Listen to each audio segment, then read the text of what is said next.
පුතේ අද මම ඔයත් එක්ක කතා කරන්න යන්නේ notices කියන පාඩම. දැන්වීම් කියන පාඩම. notice එකක් කියන්නේ මොකක්ද කියලා මම ඔයාලට කෙටියෙන් පැහැදිලි කරලා මම ප්‍රශ්නෙට යන්නම්. notice එකක් කියලා කියන්නේ විශාල පිරිසකට පොදු කරුණක් ගැන තොරතුරු දෙන්න ලියන ලියවිල්ල අපි කියනවා notice එකක් කියලා. එහෙනම් මේ ලියන notice සමහර වෙලාවට meeting රැස්වීමක් ගැන වෙන්න පුළුවන් නේ. තව exhibition ප්‍රදර්ශනයක් ගැන, sport meet ක්‍රීඩා උත්සවයක් ගැන මොකක් හරි ගැන වෙන්න පුළුවන්. එහෙනම් මේ ලියන notice එක date දිනයක් තියෙන්න ඕනේ නේ පුතේ. time වෙලාවක්, venue ස්ථානයක් නේ. තව චීෆ් ගෙස් ආරාධිතමුත් එක්ක ඉන්න පුළුවන්. පර්පස් අරමුණක් තියෙන්න පුළුවන්. මෙන්න මේ වගේ දේවල් අපි ලියන notice තුල අපි ඇතුළත් කරනවා. එහෙනම් මම අද ඔයත් එක්ක කතා කරන්න තීරණය කරේ 2019 O level 2019 O level paper එකේ ආපු question එක තමයි. මේක සාමාන්‍යයෙන් O level paper එකේ ඉන්නේ test 6 විදියට 6 වෙනි ප්‍රශ්නේ විදියට. බලමු ප්‍රශ්නේ කොහොමද තියෙන්නේ කියලා. මම වැදගත් keywords යටින් ඉරියඳගෙන පස්සේ ඔයත් එක්ක උත්තරේ ගන්න විදිය කියලා දෙන්නයි යන්නේ. මෙහෙමයි question එක තියෙන්නේ. You are the secretary. ඔයා තමයි ලේකම්. secretary ලේකම්. You are the secretary. ඔයා තමයි ලේකම් of the English Literary Association. ඉංග්‍රීසි සාහිත්‍ය සංගමයේ. English Literary Association කියන පුතේ ඉංග්‍රීසි සාහිත්‍ය සංගමයේ. ඉංග්‍රීසි සාහිත්‍ය සංගමයේ. ඉංග්‍රීසි සාහිත්‍ය සංගමයේ.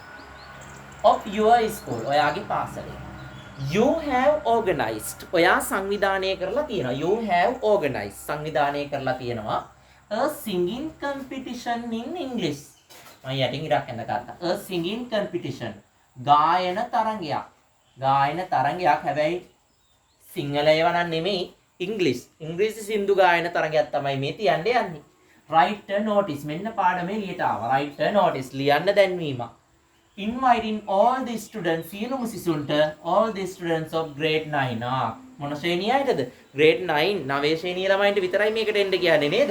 ඒක විශේෂයෙන් අපිට දීලා තියෙනවා all the students of grade 9. 9 ශ්‍රේණියේ සියලුම සිසුන්ට to watch the event මේ අවස්ථාව බලන්න එන්න කියලා. Use about 40 to 50 words. වචන 40ත් 50ත් අතර ලියන්න කියලා අපිට කියනවා. ඒ ලියන notice එක තුල include කරන්නලු, ඇතුළත් කරන්නලු, එහෙම නැත්නම් අඩංගු කරන්න කියනවා. date දිනයක් දාන්න ඕනේ. time වේලාවක් දාන්න ඕනේ පුතේ අපි.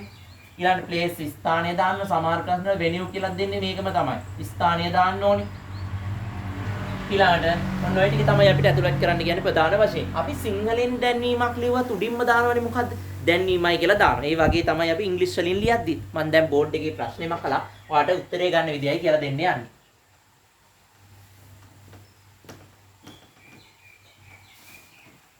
සිංහලෙන් දැන්වීමක් ලියුවත් අපි දැන්වීමයි කියලා දානවා වගේ තමයි. ඉංග්‍රීසි වලින් අපි දානවා notice කියලා. දැන්වීමයි කියන්නේ notice කියලා ඔන්න අපි උඩින්ම දැම්මා. දැන්වීමයි කියන්නේ notice කියලා අපි දැම්මා. දැන් මේක සංවිධානය කරන්නේ කවුද? ඉංග්‍රීසි සාහිත්‍ය සංගමයෙන් නේද? ඔව්. පාසලේ ඔයාගේ පාසලේ ඉංග්‍රීසි සාහිත්‍ය සංගමය. එහෙනම් මුල අපි පටන් ගන්නවා. The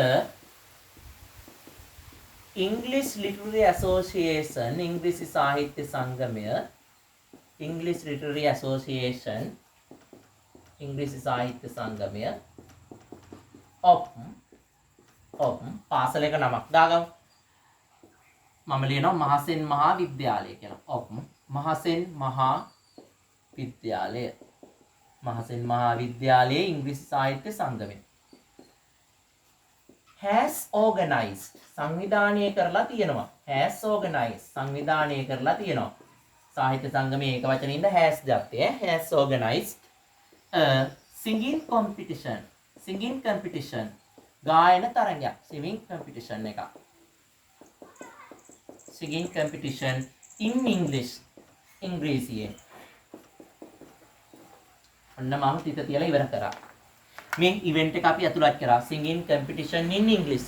ගායන තරගයක් ඉංග්‍රීසියෙන්. එහෙනම් මුල් වාක්‍ය ටික බලන්න පුතේ ගත්ත විදිය The English Literary Association ඉංග්‍රීසි සාහිත්‍ය සංගමය of Mahasen මහාවිද්‍යාලය Mahasen මහාවිද්‍යාලයේ has organized සංවිධානය කරලා තියෙනවා a singing competition in English. ඉංග්‍රීසියෙන් ගායන තරගයක්. ඉංග්‍රීසි ගායන තරගයක්. දැන් මම ලියනවා ඒක තියෙන දිනේ එහෙම දාන්න ඕනේනේ.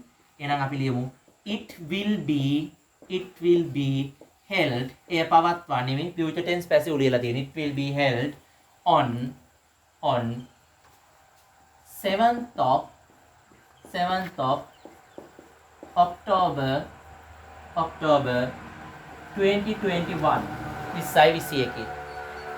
දිනයක් දාන්න කලින් date එකකට පෙර අපි දැම්මා on කියන preposition එක. මට time එකක් දාන්න ඕනේ at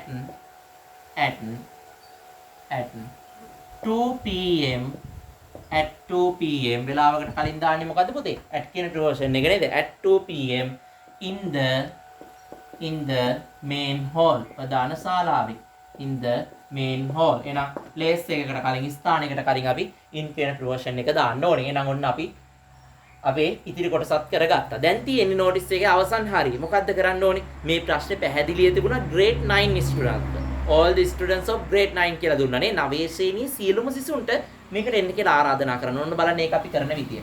එහෙනම් අපි ගන්නවා මුල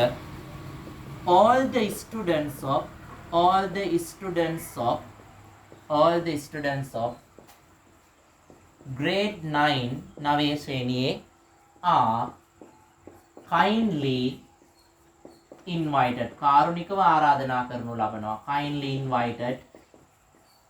invited to this special event මේ විශේෂ අවස්ථාවට to this special event.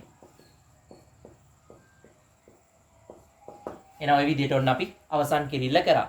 දැන් notice එක ලිව්වේ ඔයානේ. ඔයාගේ නම හරි අස්සන හරි මෙහි දකුණු අත පැත්තේ කෙරෝලෙන් දාන්න. දාලා ඉවර වෙලා නම හරි අස්සන හරි වගේ දකුණු අත පැත්තේ කෙරෝලෙන් දාලා ඔයා මේක ලිව්වේ පුතේ secretary කියලා හිතාගෙන නේද? ලේකම් කියලා හිතාගෙන නේද? secretary කියලාත් අපි ඒක දාලා ඊට පස්සේ ඔයා secretary වෙලා හිටියේ මොන සංගමයේද? English Literary Association ඉංග්‍රීසි සාහිත්‍ය සංගමය. ඔන්න ඒකත් අපි දානවා. English Literary Association ඉංග්‍රීසි සාහිත්‍ය සංගමය කියලා. ඔන්න ඒකත් දැම්මා. අපි දැන් notice එක අවසන් කරන්න යන්නේ notice එක ලියපු අද දිනය. notice එක ලියපු අද දිනය අපි මේ විදිහට notice එකේ වම් අත පැත්තේ කෙරෝලෙන් එකතු කරා. එහෙනම් මෙන්න මේ විදිහට ඔයාට notice එක සම්පූර්ණයෙන්ම ලියලා ඉවර කරගන්න පුළුවන්. එහෙනම් මෙන්න මෙහෙම ලිව්වොත් notice එකක් ඔයාට paper එකේ ලකුණු 5න් 5ම අරගන්න පුළුවන්. එහෙනම් ආපහු සැරයක් බලමු අපි notice එක කොහොමද ලිව්වේ කියලා. මුලින්ම notice දැන්වීමයි කියලා දැම්මා. ඉංග්‍රීසි සාහිත්‍ය සංගමයේ මේ වැඩේ සංවිධානය කරේ. ඒ හින්දා මුලගතද English Literary Association of Mahasen මහාවිද්‍යාලය has organized සංවිධානය කරලා තියෙනවා a singing competition in English ගායන තරගයක් ඉංග්‍රීසි භාෂාවෙන් නේද? ඊට පස්සේ it will be held on දාලා අපි දිනේ දැම්මා 7th of October 2021 at 2 pm වෙලාව දාන්න කලින් මම at කියන ප්‍රොපෝෂන් එක දැම්මා. ඊට පස්සේ මට ස්ථානේ දාන්න ඕන වුණා. ඒ හින්දා මම in the main hall කියලා දැම්මා. in the main hall කියලා දැම්මා. ඊට පස්සේ අවසන් කරා කොහොමද පුතේ? all the students සියලුම සිසුන්ට of grade 9 9 ශ්‍රේණියේ ප්‍රශ්නේ පැහැදිලිව අපිට මේක දුන්නානේ. are kindly invited කාරුණිකව ආරාධනා කරනු ලබනවා to this special event මේ විශේෂ අවස්ථාවට. එන notice එක ලියලා ඉවර වෙලා දකුණු අත පැත්තේ කෙරෝලෙන්ම අපි අපේ අස්සන හරි නම හරි දැම්මා. ඔයාගේ තනතුර ඊට පස්සේ දැම්මා secretary කියලා. ඊට පස්සේ ඔයා secretary වෙලා හිටියේ English Literary Association එකේ. ඒක අපි අගට එකතු කරා. ඊළඟට අවසානට වම් අත පැත්තේ notice එක ලියපු අද දිනේ දාලා අපි ඉවර කරා. එහෙනම් මේ විදිහට ඔයාට notice එකක් හරිම ලේසියෙන් ලියා ගන්න පුළුවන්.